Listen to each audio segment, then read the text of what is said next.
बाल्यावस्था एवं उसका विकास विषय में आज हम समुदाय को शिक्षा का प्रभावशाली साधन बनाने के सुझाव जानेंगे कि समुदाय को शिक्षा का प्रभावशाली साधन कैसे बनाया जाए।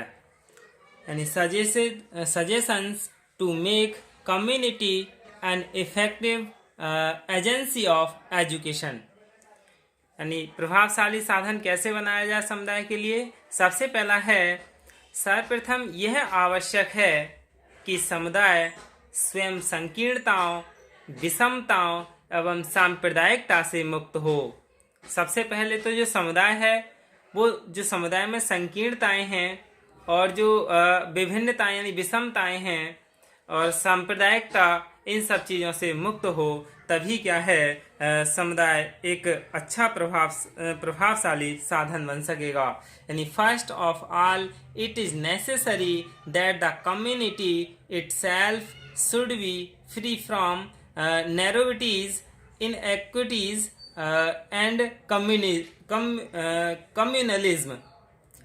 यानी जो संप्रदाय के द्वारा बालकों के समक्ष आदर्श उदाहरण प्रस्तुत किए जाने चाहिए, तभी क्या है हमारा समुदाय एक शिक्षा का अच्छा साधन बन सकेगा। दूसरा है, समुदाय शिक्षा के प्रचार व प्रसार हेतु ईमानदारी एवं निष्ठा से कार्य करे, साथ ही नवीन विद्यालयों को खोलने का भी प्रयास करे।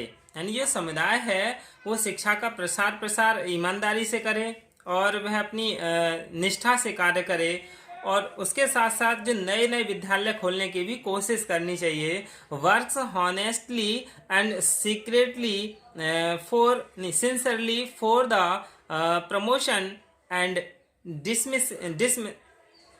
dissemination of community education. Also try to open new schools. यानी जो समुदाय है उसके लिए नए नए विद्यालय खोलने का प्रयास करना चाहिए। और अगला है, such education should be arranged by the community which is useful and beneficial and is in tune with the needs of the community. यानी समुदाय के द्वारा ऐसी शिक्षा की व्यवस्था की जानी चाहिए जो उपयोगी एवं लाभप्रद हो तथा समुदाय को आवश्यकताओं के अनुरूप हो। यानी जो समुदाय है उसके आवश्यकता के अनुरूप होनी चाहिए और वह उपयोगी और लाभप्रद होनी चाहिए। ऐसी शिक्षा व्यवस्था की जानी चाहिए। अगला है, the community school.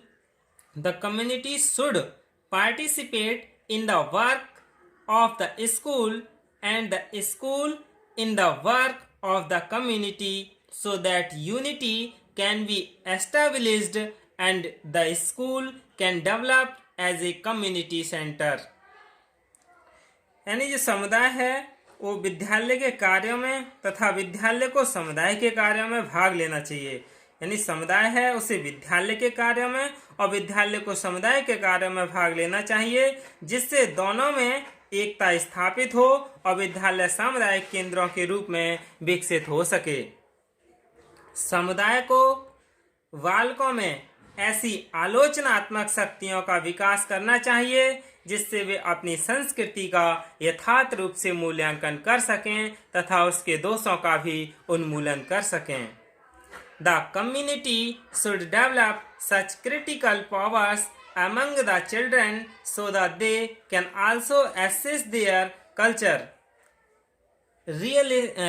realistically and also eradicate their faults. तो जो समुदाय है उसे आलोचनात्मक शक्तियों का विकास करना चाहिए जिससे वे अपनी संस्कृति का अच्छे से मूल्यांकन कर सकें, यानी सही मूल्यांकन कर सकें और उसके जो दोष हैं उन्हें दूर कर सकें। Make an contribution to the community in the organization and operation of schools.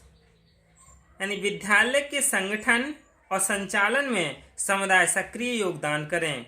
उनको क्रियाशील का निरीक्षण समुदाय द्वारा ही यानी क्रियाशील भी निरीक्षण समुदाय भी होना चाहिए। समुदाय का यह उत्तरदायित्व है कि वह यह देखे कि विद्यालय के धन और साधनों का दुरुपयोग न होने पाए।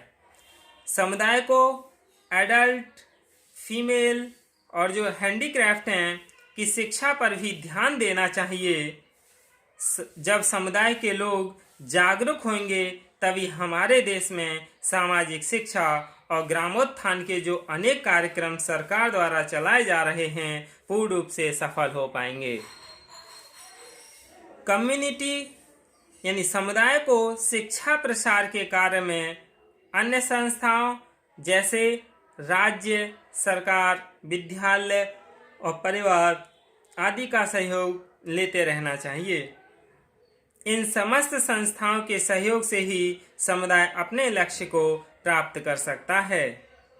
समुदाय की उन्नति तभी संभव है जबकि उसके सदस्य व नागरिक सभ्य तथा शिक्षित हों। इसलिए नागरिकों को शिक्षित एवं सभ्य बनाकर ही समुदाय की प्रगति का रास्ता तय किया जा सकता है। सभ्य तथा शिक्षित नागरिक को उन्नतशील समुदाय के आधार होते हैं। वे ही समुदाय की विभिन्न क्रियाओं में सक्रिय भाग लेते हुए राष्ट्र को सुव्यवस्थित एवं समृद्धशाली बनाने में अपना योगदान देते हैं। समुदाय को इस तथ्य को हमेशा याद रखना चाहिए। समुदाय के जो धार्मिक यानी रिलीजियस, सोशियली, पॉलिटिकली, इकोनॉमिकली या कल्चरल पक्षों का प्रभाव मानव पर पड़ता है। इस दृष्टि से इन्हें आदर्श भूमिका निभानी चाहिए, यानी आइडियल रोल निभाना चाहिए। प्रत्येक समुदाय की अपनी आवश्यकताएं होती हैं और उनकी पूर्ति के लिए शिक्षा के विभिन्न अंगों जैसे अर्थात उद्देश्य, पाठ्यक्रम, शिक्षण पद्धति आदि में परिवर्तन एवं संशोधन होते हैं। इस दृष्टि से समुदाय का स्वरूप व्यापक बनाया जा सकता है। समुदाय के बदलते हुए आदर्शों एवं आवश्यकताओं को लेकर शिक्षा आगे बढ़ती है जो स्पष्ट तौर पर हमारे जीवन को प्रभावित करती है। इस दृष्टि से भी समुदाय को सजग रहना चाहिए। किसी ने कहा भी है कि समुदाय हमारे जीवन का प्रतिबिंब होता है, यानी समुदाय है वो हमारे जीवन का प्रतिबिंब है और उसे ऐसा होना भी चाहिए, क्योंकि जब समुदाय से ही हमें पता चलती है कि हम समाज में रह रहे हैं, हमारे अंदर कैसी कैसे कल्चर एक्टिविटी आ रही हैं जिससे कि हमें क्या है समुदाय की पहचान हो जाती है और हमारे से ही अन्य व्यक्ति पहचान कर लेता है कि ये कैसे और किस समुदाय से है। तो इसलिए समुदाय के लिए एक शिक्षा का प्रभावशाली साधन बनाना चाहिए। धन्यवाद।